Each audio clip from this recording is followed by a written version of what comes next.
individuals have different barriers and obstacles, and they're like, oh, this problem can't be solved.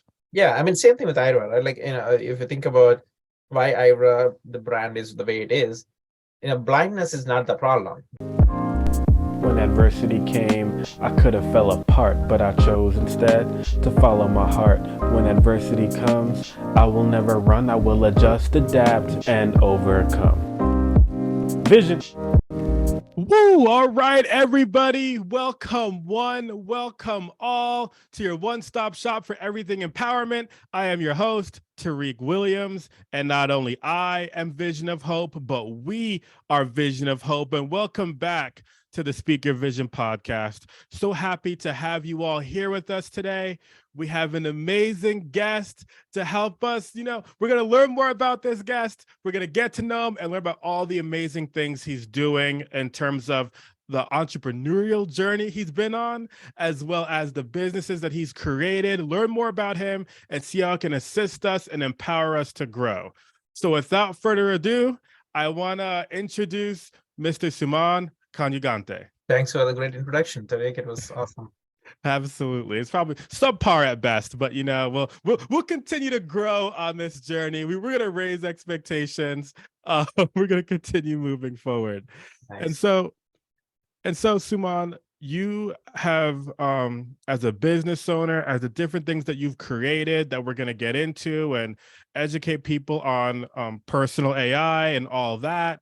I want to ask you first, in terms of your journey, and you reflect to where you've got to how you've gotten to and everything like that.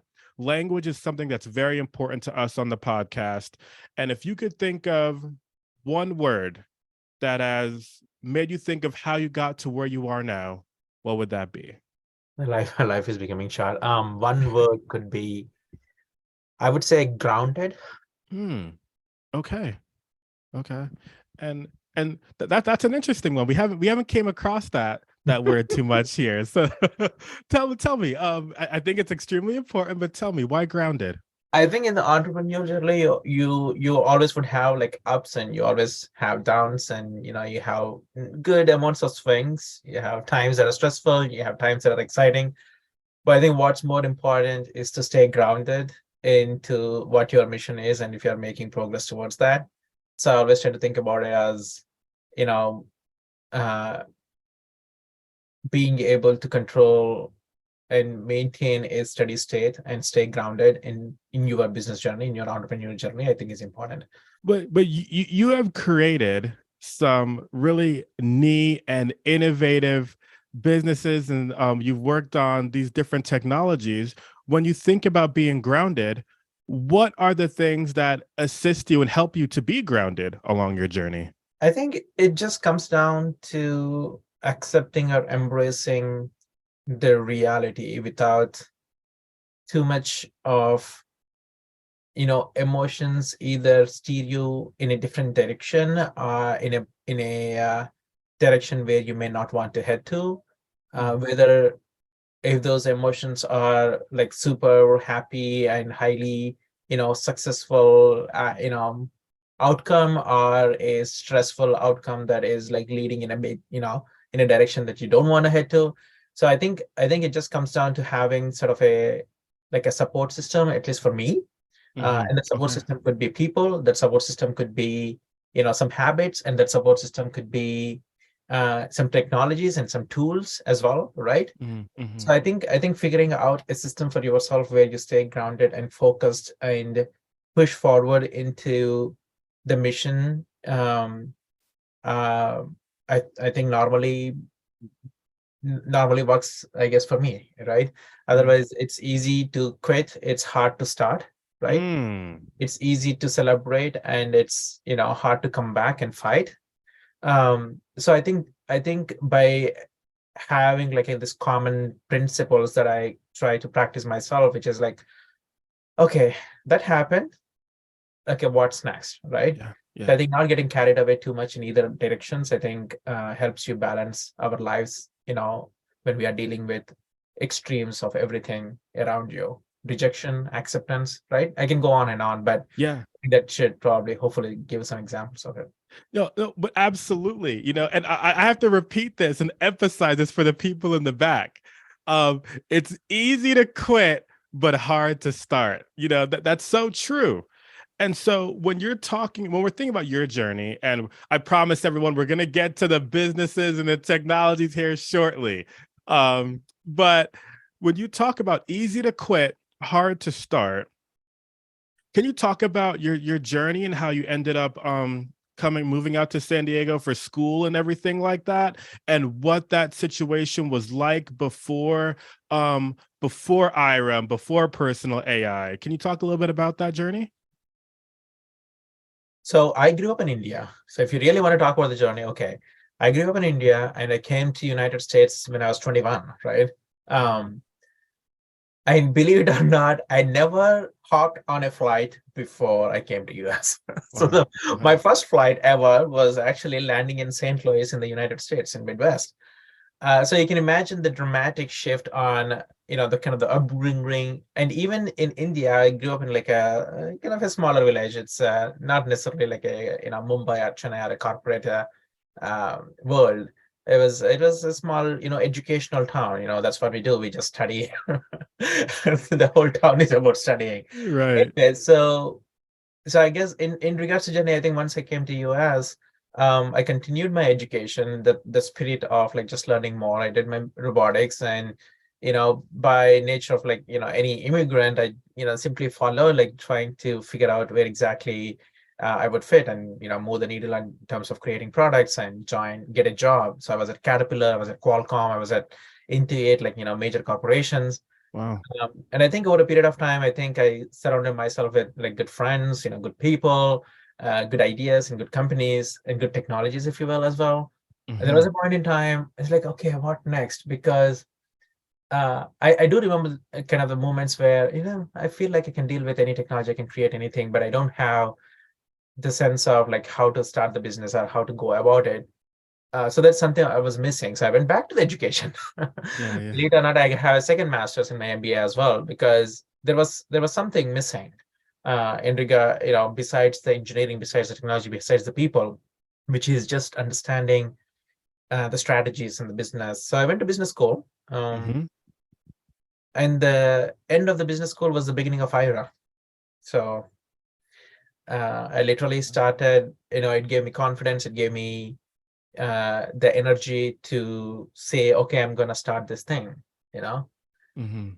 Yeah. Yeah, absolutely. That's so neat. When you talk about your journey, never had been on a plane, and just trying to figure out where you fit in the world and in a brand new country, right? Mhm. But someone who, and this is my last question before we start getting into the business side of things and the exciting things. People probably saw personal AI and we're like, I got to get all over this and learn more about AI, because it is in a technology that people are interested in and want to learn more about. But before we get into that, I just want to talk about a little bit of the innovation piece here. Mhm. Someone who had worked at some of these different companies that you're talking about would be, some people would be like, I made it, you know, I made it. I'm where I am. I'm where I need to be. I'm content. I'm gonna work here for the next 40 years, and that's it. What made you want to continue moving forward? Well, because you said it before, you know, it's hard to start, easy to quit, easy to quit, hard to start. So what made you want to continue that Maybe upbringing, I think. I mean, upbringing? Okay. I think just thinking through the past, like I talk to my co-founders and my, people that I interact with every day, and some of the stories are like unbelievable, right?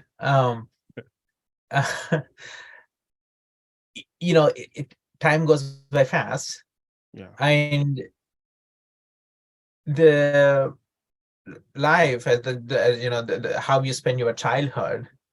My parents were going and working at a government school. It's like making month over month, in terms of like living, right? And then you move on, work hard, make things happen, and then you find a home to live in, and then try to go to good schools and good education. Right. So I think generally my life has been a step up like almost every year is kind of how I see it. Mm, So it's always almost was building on the past experiences of what you have created or what you have done, right? mhm. So I think about life as something that compounds in the experience that you gather over the years in the past.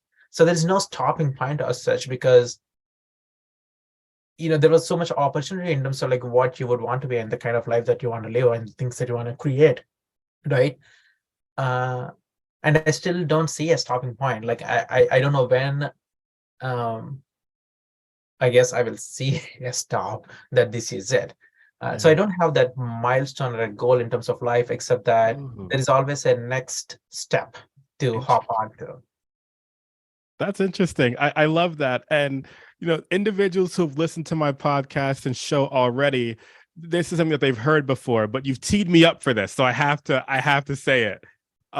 When I first became blind and started losing my vision, I still had my friends that I had in the past, but I was at a place where I didn't accept my blindness, right? So I was satisfied with who I was, 'cause I still had friends and everything like that, but I wasn't proud of who I was as an individual. And now I've evolved into a place where I'm proud of who I am, but I'm no longer satisfied because of exactly what you just said in terms of taking the next steps, moving forward, wanting more for yourself. Yeah, I think it's multiple ways of thinking about how you want to live your life, right? I think, like for example, even my friends and my people in life, they want to live a steady state that makes them happy, right? Mhm. Some people want to, have travel around and take risks and do the climbing, rock climbing, and things of that nature that gives them like exciting adventures and that makes them happy. Um, so, and I think for me is just like, okay, I have, collected or gathered some of these life experiences. What is the next thing that can potentially be done that has a compounded benefit of all the years of experience that I've created? So I think it's just like an individual thing I tend Mhm. to think. And it's I don't think it's like a good thing or a bad thing. Different people are different and unique in their own ways. But it's Yes. just like, okay, what makes them happy? What makes them feel like they're living their life? And that's what is most important. Absolutely. Your happiness, right? Prioritizing your happiness 100%. And so now we're talking about next steps and moving steps and going forward, et cetera, et cetera. Right after your master's degree, you mentioned that was when you jumped into creating Ira Technologies. I know what Ira is because that's how we met. But do you want to talk to the people a little bit about what Ira is, and then we'll go from there? Oh dear. I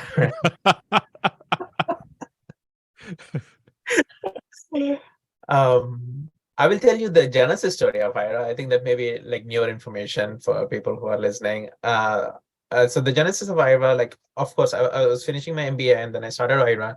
And during those times, I took almost like 6 months or 9 months before I actually incorporated the company itself.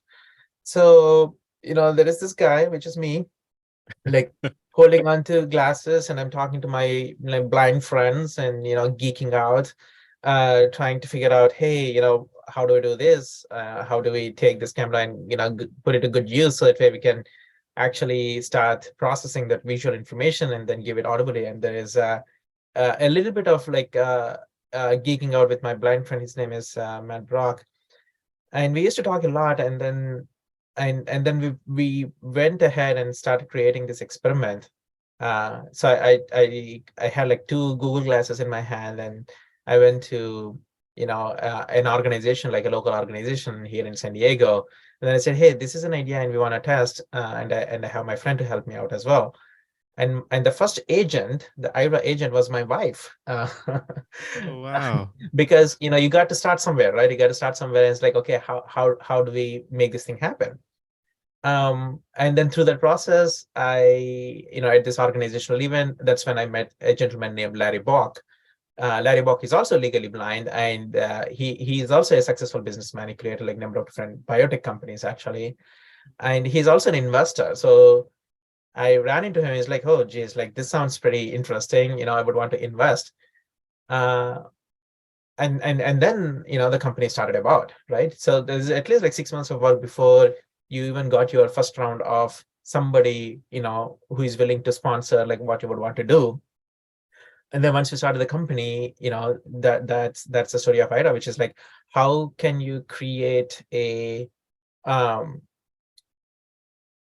method, if you will, or a service that can provide this visual descriptions to people who are blind, but at the same time give them their own choice on how they make their decisions about, right? It was a tough balance. Like almost for 2 years, we were trying to figure out, no, it's not about like giving help. It's not about telling, step one, step two, step three, and turn left or turn right. It's about creating these beautiful experiences. It's about creating the description of your life. And, I think later, I think now everybody knows like the tagline of Ira is like description of life, right? And how can that happen in a method where that individual person, which is a blind person in here, is respected to be themselves, and stay away from the opinions of a remote agent. Like, and it was a little bit, it was a lot of learning process, and thanks to the community, welcoming me, and there's like tons of hours I spent talking to blind community as well, as you probably know. Mhm. So the journey was amazing, and um, there is a lot of learnings in regards to what the how do you go about like creating an experience that people want to use and people want to fall in love with. Um, yeah, and I wouldn't do it any different way. That's awesome. And not only an experience that people would want to use, but like their own authentic experience, Being a blind individual myself and knowing quite a few people who are blind, trying to figure out what it looks like to understand the world just like anyone else would and get that information. And so when Ira came out and was talking to different individuals about it, about having these glasses or what have you, that you're able to talk with someone to be able to get the information that you may need to help you kind of just describe or be able to, conduct yourself and act in the world or whatever information you would need. I know that was a technology that people were really excited about. Now, when you've continued your journey and now you've transitioned a bit into personal AI, um, tell me about the transition that you made from Ira Technologies to personal AI, how you did that, and then a little bit about the start of that process. Yeah. So Ira and personal AI, they both are actually connected in terms of thesis, and I'll kind of break it down. Uh, so it's not like a entirely different thing from my perspective, and here is the reason why. First of all, the backstory for personal AI is I was mentioning about this gentleman named Larry Bock, right? Larry Hmm. Bock, within working with around 18 months into the company, which is Ira, he's also co-founder of Ira. Um, but he passed away. He passed away within 18 months because he got Wow. pancreatic cancer like 9 months into it, and after 9 months, he passed away. Wow. So after he passed away, um, it kind of had a dramatic impact on me because I was essentially like learning a lot, and under his guidance, in terms of like understanding the problem, creating the business, understanding the terms, dealing with the investors, dealing with the market. I mean, you name it, right? Like creating a business obviously requires like a tons of different things. And after he passed away, there was this like mantra of what would Larry do, right? They always wanted to have run things by him, but he wasn't there. So that was the genesis of like what would Larry do? Like, if I had Larry's AI, not just like connecting emotionally, but also connecting intellectually, I wanted to have that access. So if you think about Ira is about augmenting vision, personal AI is about augmenting our memory, because what you learn, what you create, what you seek is kind of forgotten. And every decision, every action that you take is not on sum total of all your experiences that you have combinedly collected, or even the people that you had. So Hmm. how do you bridge that gap of access of whether that person has passed away, or whether that person you don't have access to because of the status reasons, because of language reasons, because of whatever reasons, right? Geographical reasons. time. Time is also another problem. Like you don't have access to people because they don't have time. So how do you increase access to people, and how do you fundamentally solve this problem of augmenting your own memory because you forget, and having that instantaneous recall to your own mind, having that instantaneous access to other people's mind, is where personal AI comes into play. And that's the technology that we went after, like shifting from augmenting vision to augmenting memory. So would you say that that mentorship and that relationship with that individual, Larry, would you say that was what inspired you to want to be in this space? That is the core inspiration. Yeah. I mean, Wow. it took like almost 3 years or so to kind of get to the point, understanding what exactly we're talking about. But obviously, I was building Aira at the same time, right? So I think it Right. slowly um, uh, kind of penetrated to the point where there was an opportunity to kind of start transitioning and creating. I mean, honestly, I tried to do this like as part of Aira, but I think it was, different enough that it has to be a separate company altogether. Hmm. Um, yeah, so back then we Yeah. were talking about, like, virtual you and the digital you is like, how do you talk to a person digitally without actually being there? And fast forward right now, we are mimicking how people talk, with their own thoughts, with their own facts, with their own opinions, in their own authentic manner. So yeah, so it's kind of beautiful. So this is really interesting to me. And I was telling you before, I'm not going to pretend to know anything about AI, you know. So this is going to be truly an education for me, and as well as for our listeners, those of you who know a lot about AI, join the conversation in the comments. But I think it's interesting. So you mentioned having conversations with your thoughts and memories, etc. So what is AI? What is your company? Okay, let's break it down. Yes, please, please, please. uh, at the basics, right? Like at this basics, let's try to understand the end As product as that we can two start imagine. as 2 + 2 = 4 as you can get it. Let's do it. Okay, we probably all are familiar with talking to Alexa, right? So you basically talk to Alexa, and That's where Alexa, I'm at. That's me. That's me. yeah. That's when I think of AI. That's what I think. Go ahead. So there is some form of AI in Alexa, and then you basically ask a question and you get a response back. Think about personal AI as an Alexa of you, Mm-hmm. right? Mm-hmm. Obviously, Alexa doesn't know how Tariq talks about empowerment, because an AI generally, or how people are familiar with, is trained on the internet of data. Even the current technologies that you probably are buzzing and hearing all about, such as OpenAI, such as ChatGPT, such as Google Bard, and et cetera, et cetera, they're all trained on internet of data. What does it mean? Well, it is very similar to you opening up Google search and start looking for uh, let's just say the topic on what are the things that I should be doing, if I become blind and previously I was sighted, right? And you basically are gathering lots of information, synthesizing, et cetera, to get to that particular answer. Now, AI that has been built thus far can basically synthesize all that process for you and give you that answer in a succinct manner, right? So AI is nothing but an algorithm or a model that essentially gives you the next level of experience that you would want to simply get to the answers in a contextually relevant manner. Very similar to Alexa, but on steroids. Now, personal AI is the opposite of internet. Personal AI is about the person as it stands. So we create a model, an AI model, that actually interacts on your behalf in the way that you would express. And the fundamental difference is the data, right? The data on how Tariq, talks about empowerment versus internet talks about empowerment, Mm, right?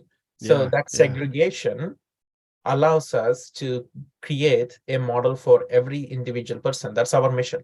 Our mission is to create an extension, if you will, of your own mind, um, that knows who you are and what your facts are, what your opinions are, what your thoughts are, and constructs or forms responses, based on the questions or based on the statements that other person is, talking when they're talking to your model. So essentially, Alexa of you. That's really cool. That's really cool. I have a couple of different things that I want to say to that. One being, I've been really thinking about this, and I was like, wow, the world would be pretty. I mean, might be too much for some people, but if the world had a few more Tariqs, that'd be pretty cool. Mhm. Um, That's exactly what it is. It's your clone. You can yeah, have multiple clones. now you're scaring people, Suman. I don't know. Now you're probably scaring a few people. Also, Alexa and I have become really cool recently because if you shameless plug, if you tell, and shout out to the people who are listening that did this, you could say, Alexa, play the Speak Your Vision podcast, and she does it. It's amazing. 10 out of 10 would recommend. But anyways, so you talk about the evolution, having conversation with your thoughts. Do you see that in a place of empowerment to give individuals the ability to conversate with themselves and grow their own mind? Is that what you see for personal AI? Yeah, I mean, there is a lot that goes with personal AI. I mean, at the core thesis, the key is um, empowering individuals with their own AI, right? So I mean, let's just think about it. Like, over the past a decade, right? We are all used to engaging on the internet, right? Whether it be social media, whether it be having conversation on WhatsApp, whether it be doing the podcast. Right. We are communicating with people, we are communicating and using internet, and we are using platforms, right? Mm-hmm. And when you are sending a message to anybody or writing a thing or an article or anywhere, generally you are giving away your thoughts to somebody else. Mm-hmm. You technically do not own anything of it, and that somebody else, or essentially the platforms, have these AI technologies, AI, to essentially aggregate all the data, and they kind of provide recommendations to you. Potentially, you are talking to Suman about empowerment, and maybe there is a ad that comes about like empowerment books, right? So there is a consumer utility that companies and platforms have created based on the data, or based on the thoughts that you would have. Now, that was great because there is some value in there and there is consumer utility, but I think the consumers though are limited by how much utility that they are gaining of themselves. Now, if you flip that narrative around and say, hey, you know what? All my digital footprints that ever existed, all the messages that I sent to anybody will actually go into this digital memory vault of my own, okay, which is essentially, what we call a memory stack in the personal AI world. Right. That think about it as like structured like units of data that is time bound, right? So it's like, for example, right now I'm saying something, and there is a unit of like data associated with it, which is my speech and the text on this date and on this time. So if you just like compound that to the entire life, you basically have a digital memory vault of your life, right? So that's your like data stack of all your presence. Now, like applying like essentially a model is nothing but some code on this data stack to be Alexa of you, is what personal AI is. So when you are able to do that, you are not only recalling things from the past that is forgotten, you are ideating, or can be with yourself, right? Now Mm-hmm. the beauty is like other people can talk to you, when you are not around or when you are busy. Like the benefits has to associate by extending like your own mind, but at the core it has to represent the individual. So an individual, tell us a bit about your service, personal AI. I get your service. How do I start? What does that look like for the consumer? For a consumer, it looks like a text messaging application. Okay, interesting. Okay. So um let's just say you hop on personal AI, We have Mm-hmm. a mobile app coming up, by the way. I don't know when this podcast is going to go out, but once mobile app is out, we have some cool announcements coming up, especially with the summer conventions ahead of us. Anyway, so the experience is the following. So you basically have an app, right? It Mm-hmm. works like a text messaging app. So let's say Tariq sends me or adds Suman as friend, and you send me a message, a text. The text could be, dude, I'm gonna start my new business. Similar things that you said in my what do you call email. Mm-hmm. Um, and it's called, it's all about empowerment. And these are the topics that I'm like, I like to cover with you. And they said, great, like look forward to. And later on, let's just say me or somebody else sends a text message to Tariq saying, hey, man, like you have this new business. What is this about? Right? You already said that once to me. Right, right. So you don't have to say it again. So your AI will automatically like draft a response for you based Mm, on like how that person asked the question or that person framed the context, right? okay. And you have a choice. You have a choice to say, oh yeah, this is what I said before. This is in my memory because technically it's your memory and your AI, in your style based on how you write and how you exchange these text messages will come Right, with the response for you. right. So now compound that with the number of people that you communicate with, the number of messages that you can send to yourself, the number of things that you tell your own AI about your life, about your things. Interesting. Okay.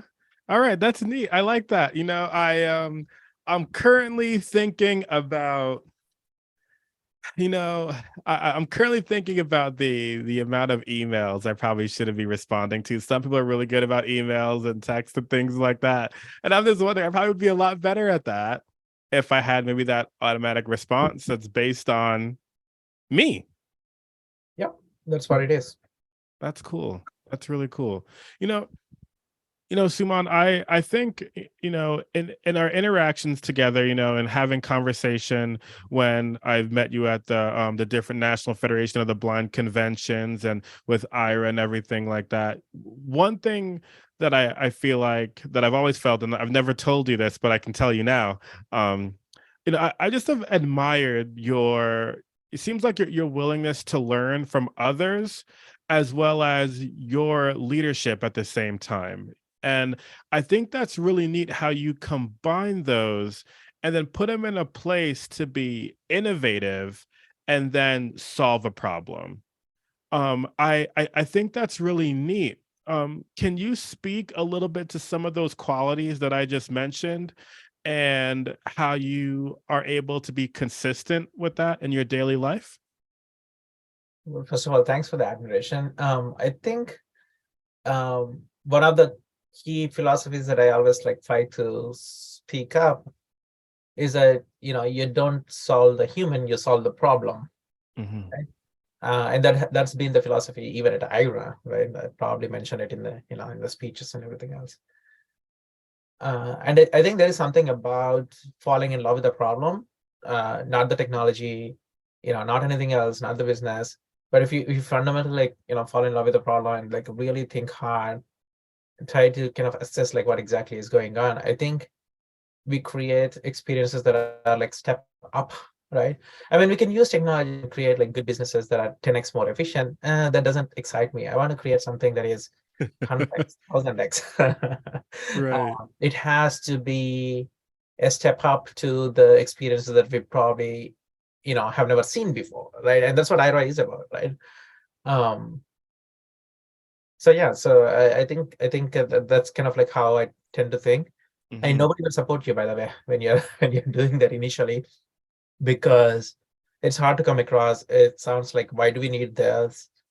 Uh, and it's also not easy to figure out, okay, how the business is going to work, Yeah. right? So there will be like a lot of barriers, and I had barriers at Ira as well. I mean, Ira was not a smooth sell. Um, and the same thing happened with personal AI, but eventually, like it takes around 2-3 years, looks like, for my companies to get to the point where it's explainable. There you go. But hey, it's a journey. It's a journey, So you've been personal AI. How long has it been? How long has it It's been? 3 years now. 3 years. 3 years. There. All right. There you go. That's Yeah. awesome. three That's years in the awesome. making. Mhm. That's awesome. And I want to go back to the first quote that you mentioned. You don't solve the human, you solve the problem. I think Mhm. that's interesting.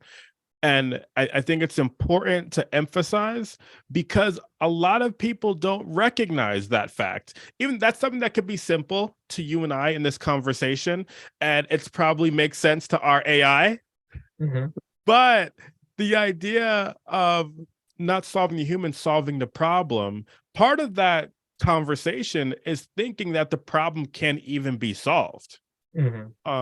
And I think that's really neat because I feel like so often individuals have different barriers and obstacles, and they're like, "Oh, this problem can't be solved." Yeah, I mean, same thing with Ira, right? Like, if you think about why Ira, the brand is the way it is, blindness is not the problem, right? Like, Right. if your starting point is there, like, blindness is attached to the human, right? And kind of what we, I mean, I kind of learned it from the community itself. But if you think about, okay, the problem is that like missing visual information around you in real time, like super fast, right? Hmm. In a way that will kind of, you know, help you make the decision, right? Hmm. Yeah. So you're not solving the human, which is like, like the blindness itself. Like that's not the core thesis. The problem is you need this information to be able to make rapid decisions and make decisions and experience in a different way. So Absolutely. Absolutely. And so you talk about some of these decisions and interpreting information and went from Ira to personal AI, continuing the journey. Each year is the next step up. And doing some preparation for this conversation, I come across the fact that you recently had a launch. Can you talk? And all your businesses seem to take 2 or 3 years until you can explain them. so so tell us a little bit about your launch, what that was, and the evolution of personal AI. yeah, so this was our public launch, the first public launch ever. We had done some like beta experiment launches before and invited people, but this is the general available public launch. This essentially means that now everybody, like everyone, because it's a consumer company, will have access to be able to create their own AI, right? And the way to do it is simply by having conversations. So it's almost like as simple as having conversations. I mentioned to you, like texting, right? Like text messaging, having conversations with yourself, having conversations with other people, and you are training your AI. Um, and it is already sort of quote unquote assisting you, augmenting you in your conversations, right? Mhm. We walked through some examples earlier of, if you say it once, you don't have to say it again. Right. So that is available to everybody now. It's a desktop application. It's still, there is still like some backlog in terms of the waitlist, but it will eventually go away depending on when this podcast will be published. And very soon we will also have a mobile application, starting off with iOS, but we'll catch up with Android as well. Okay. Um, but when yeah, when when is the iOS application coming out? we are looking at end of May, so let's see Okay. if we can pull it through. But that's gonna be awesome. So you Okay. can, it's just not about one-to-one messaging, right? It's also you can create groups, so you can create communities, you can create empowerment community, and bring your people and bring your listeners in, and you can start feeding in all your thoughts, and everybody can also start creating their own AI as well. So technically, you're talking about this like convergence of like humans and their own AIs kind of coming into these conversations and debates, and it's kind of fun. So we do have some communities that are evolving, and I think this summer convention, everybody should have um, this application or an app accessible to start creating and having these conversations fluidly with their own AI. That's cool. That's cool.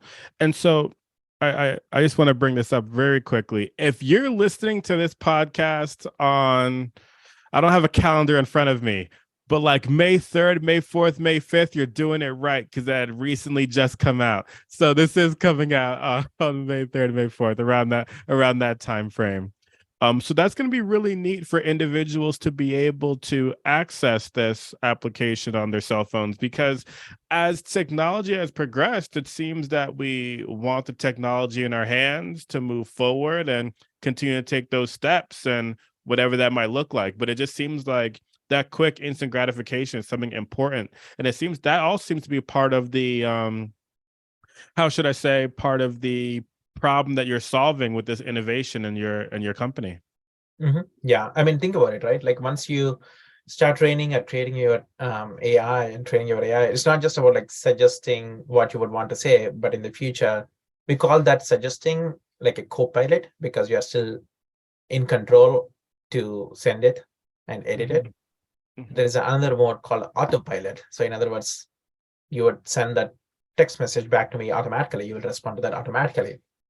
So if Right. you build your AI and have all these conversations within this, within this platform, within this chat application, Mhm. technically, technically you are living forever, right? Because Yeah. people can talk to you, even one's lifetime, beyond one's Wow. lifetime. Wow. So That's really interesting. And I feel like there's a lot of different places I can go with that answer. We'll definitely have to have you on for a part two, but I have a couple other quick questions before I let you go. Um, in that response and answer, would you say there's a certain type of responsibility humans need to have to be able to get the most and understand personal AI? oh yeah, I mean that's the reason why it's personal AI. Uh, There you go. That's true. It makes sense. Sorry, Simon, I told you 2 + 2 = 4 for me. You know, I like it. That's funny.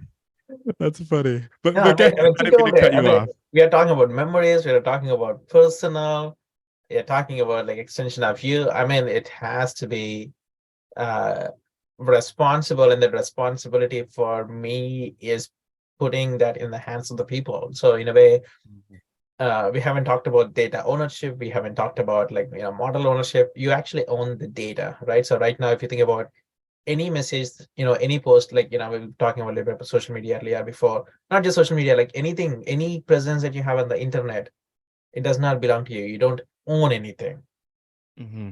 With Yeah. this stack we are talking about, like digital memory vault, you actually get to own the data, right? Interesting. The model that we crunch, you get to own that model, meaning in the future you can like kind of download it into a device, if you will, and Right. that device will represent you, right? So it's almost like a digital asset of your life. Like you probably have like a lot of assets, like physically we own things, we own homes. Hmm. This is the thing that you own on the internet, which is your own digital asset, your own personal AI.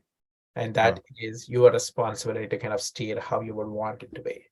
That's awesome. That's awesome. That's really neat. You know, I think in this conversation, I'm definitely interested in trying to learn more, and I definitely learned a lot in this conversation. I hope those listening have learned a lot. Um, if there was a couple things that you wanted people to, one, just being honest, like to get out of your journey, how you've created what you have, how you've continued to make steps up in your life, what would be like a couple things that you want people to leave with from this conversation, as well as understand about AI today? Understand AI today. I would say, I recently quoted this in the launch event as well, which is, 30 years ago, oh, sorry, 40 years ago now, sorry, wow, 10 years, 40 years ago, um, Steve Jobs said, do not trust a computer that you cannot lift, right? That was when he introduced personal computer, right? So that was the beginning of personal intelligence era. So my twist to that one is do not trust an AI that you cannot steer, Hmm. right? And that should be like, I think about this as like the beginning of personal intelligence era, because everybody not only need their own personal computer, but in the future, everybody needs their own personal AI. Mm, mm. And that tees me up for my final question here. Well, actually, but before I go to that, what do you want people to know, not only about understanding personal AI, but going back a second to the first part of that question, getting from this episode and learning about you? Like, what do you hope that people get about learning from you, learning about you? What else do you hope you leave people with today? I don't know. I think authentic, being authentic is important. Respecting other people is important. I don't know if you are leading in like specific things, but um, I think generally, uh, if you are on to like creating the businesses, start with focusing on what problem you are solving as well, Mm, mhm, uh, and then you will eventually figure out what technologies are needed. Um, so yeah, mm. so I think those are a couple of things that I would say. Yeah, absolutely. I love that. I think that so often it's almost like talking to you right now is like watching an episode of Shark Tank. because individuals so often, I mean, Shark Tank and it's a show that I watch off and on, and it's interesting to watch people get Hmm. excited about finding problems and Hmm. solving those concerns and what have you, to be able to create something special for the world and beyond. And that seems to be a consistent path for you and what you're doing in the world. And I think that's amazing and something that I know that I've learned from a distance from you and in meeting you, as well as moving forward just in general. So I want to thank you again for that and what you're doing for the community and the world. Um, Last question, because you talked a little bit about AI and everyone having their own personal AI, like they have their own personal computer. What do you, if there was one word that you could talk about your future and what it'll look like for personal AI, what would be one word to describe that and explain that? Trust yourself. Explaining it would be trust your own AI. This is the time to take control. Mm, Because if you don't act, then we do not shape how the story from our own perspective is meant to be told. mm, It will be up to the big tech mm. to tell that story. You So, That I love that. I love that because so often I think we believe that big tech, big this, big that, et cetera, et cetera. Sometimes people or consumers don't feel like they have the voice, the ability to steer, to take control of their life or whatever the case may be is. And what you're saying is absolutely not. You have this software, this device, this AI, et cetera, and you can take control and steer your life. I love that. yep. I love that. That's amazing. That's amazing. Um, Suman, final thoughts. It was wonderful talking to you, Tariq. I look forward to seeing you, some of you at the conventions coming up. Yes, So it's planning time, but it's really fun to, come back and speak to the community. Always stay close. absolutely. Oh Thank you. yeah, by the way, if you do want, once the mobile app comes out, the way the system works is everybody will have their like personal AI username, like a domain, and Okay. mine is the letter S dot personal dot AI.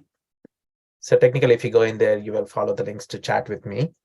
Oh wow. So Okay. technically, you can, chat with me, and that also means that you will, come into the app and you will start creating your own AI as well. That is awesome. That's really cool. That's really cool. Maybe I'll try that the next time before I email you. Yeah. Yeah, we chose texting and messaging because I think that's kind of where the next generation of communications is. No doubt. I think its email is slowly starting to, you know, Mhm. be less in our everyday lives. Yeah. Yeah, Yeah. Awesome. cool. Suman, thank you so much for your time. This has been an amazing evolutionary conversation, no doubt about it. And thanks again for your time. And thank you, everyone, for listening. And once again, not only I am Vision of Hope, but we are Vision of Hope. Have a good evening, everybody. Take care. When adversity came, I could have fell apart, but I chose instead to follow my heart. When adversity comes, I will never run. I will adjust, adapt, and overcome. Vision.